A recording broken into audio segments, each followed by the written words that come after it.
కష్టాలు వచ్చినప్పుడు కాలాన్ని తిట్టకు, నాకే ఎందుకు అలా అవుతుంది అని.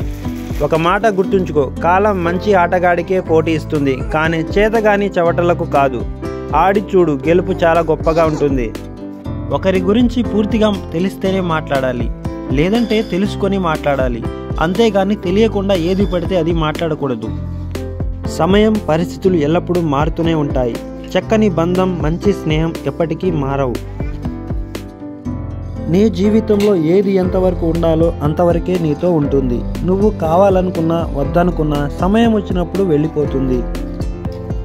అది ఆనందమైనా, బాధ అయినా, అది వస్తువైనా, మనిషి అయినా. తిన్న అన్నం ఒంట్లోనే ఉంటే ఒళ్ళు చెడిపోతుంది, ఉన్న ధనం ఇంట్లోనే ఉంటే ఇల్లు చెడిపోతుంది. అందుకే నువ్వు తింటూ నలుగురికి తినిపించు, నువ్వు బ్రతుకుతూ నలుగురిని బ్రతికించు. మోసపోయినా పర్వాలేదు, కానీ మోసం చేయడం చాలా పెద్ద తప్పు. మోసపోయినప్పుడు నీకు అనుభవం వస్తుంది. అదే మోసం చేస్తే దానికి ఏదో ఒక రూపంలో శిక్ష తప్పకుండా పడుతుంది.